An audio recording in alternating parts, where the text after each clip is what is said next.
to feed her 3 children. Danthan's mother made a deal with the devil for a thriving restaurant. She must obey the devil's orders, or her family will suffer terribly. 10 years passed.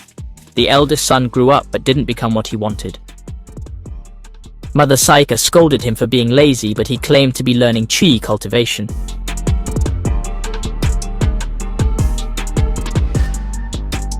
He'd soon earn money, but after an argument, he left home. A year later, he succeeded. His boss praised him and paid well. Meanwhile, Saika's restaurant struggled, barely affording her daughter's tuition. One night, the youngest son saw a long-haired figure in the kitchen, which suddenly appeared behind him. Terrified, he ran upstairs and hid behind his sister. The next day, strange events occurred at Saika's restaurant. Food spoiled instantly, forcing Saika to throw it all away. This reminded Saika of something. He rushed to find the wizard who cursed him, but the wizard had just died, screaming and clawing his face.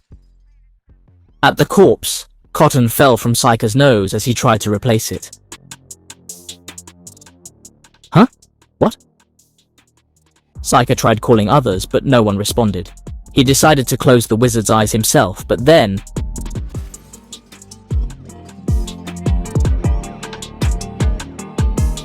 That night, as the youngest watched a movie, a knock came. He tripped on a toy, saw a demonic figure, but with glasses on, it became his mother. Jinjun's mother was acting strange. Han didn't even look at her before going upstairs, so he followed his mother to the room. The boy was scared and ran to his sister's room. He said Mom was acting weird, not kissing his forehead like usual. Then there was a knock. They opened the door to find their mother, who kissed the boy's forehead and went to her room. The boy looked confused. His sister scolded him for watching too many horror movies. At night, Saika convulsed in bed. Her body stiffened and sat up. A demonic figure crawled out of the wardrobe. An invisible force choked and threw her around. It was just a nightmare. Next day, she drove to her restaurant. A neighbor asked why it wasn't open. Inside, she saw it full of inhuman customers.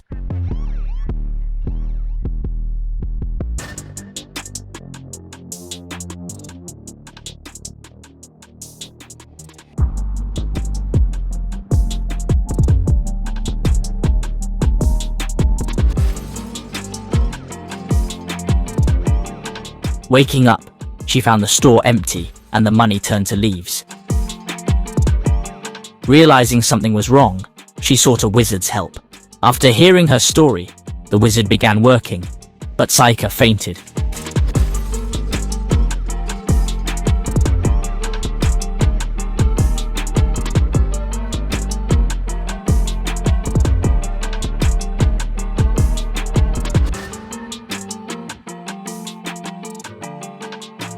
Finally, she won. Her heart raced, pounding faster and faster. The excitement was overwhelming, her pulse quickening with each passing moment. Her heartbeat continued to accelerate, the adrenaline coursing through her veins. The thrill of victory made her heart pound even more rapidly. Surprisingly, the wizard's spell wasn't strong enough. The demon's shriek was so piercing, it made her mouth bleed. After Saika regained consciousness, the wizard explained that she must have made a deal with evil spirits, which is why they're causing trouble now.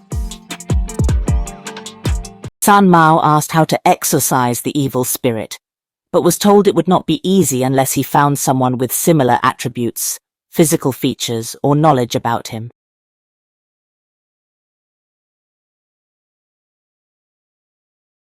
Saika quickly returned to the wizard's house where he made the deal. Outside, he saw a woman's silhouette flash by, but inside it was empty. However, in the mirror, he saw the presence of an evil spirit.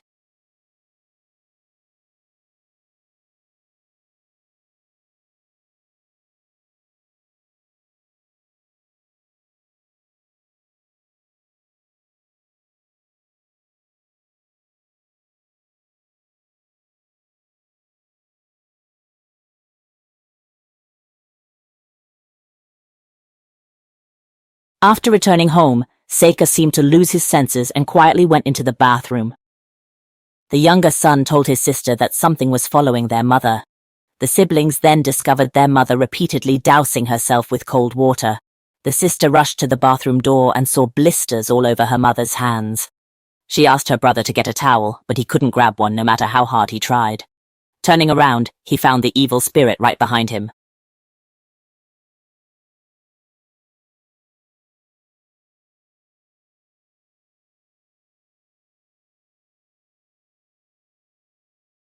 Back in the room, the daughter saw her mother's body festering and even vomiting a black liquid. She quickly called her older brother, but he was in the middle of a prayer service and didn't answer.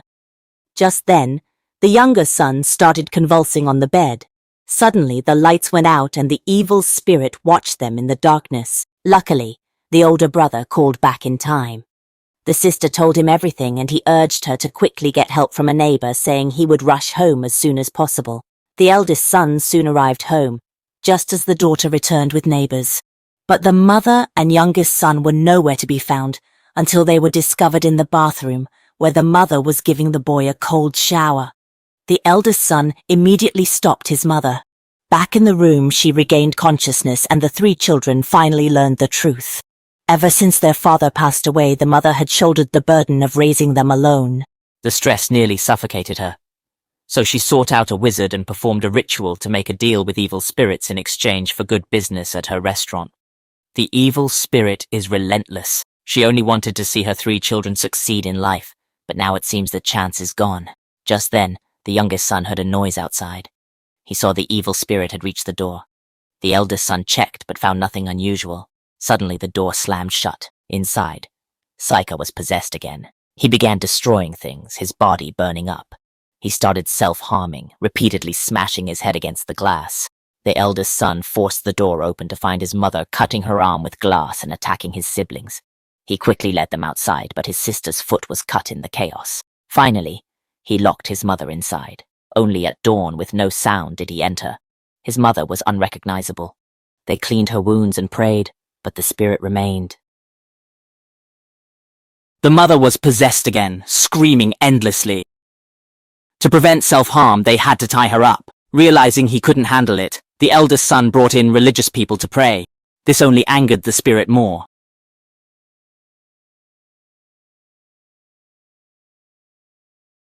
"Mother, I beg you, please save me. I beg you, please save me." The leader, disbelieving, continued praying.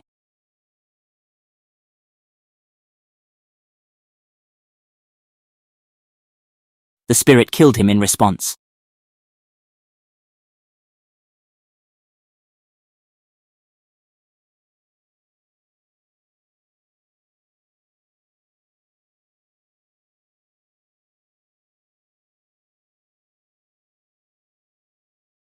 As the eldest son despaired, a neighbor called with good news.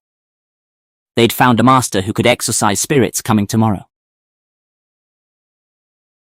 But on his way home, the neighbor was attacked by the spirit and died. The next day, the siblings waited in vain for the master. Calls to the neighbor went unanswered. The eldest son rode to their house, finding only a corpse. The neighbor's daughter gave them the master's address. They rushed there with Saika. As night fell, they stopped to rest and pray. The youngest son saw the spirit lying on their mother, waiting for the prayer to end.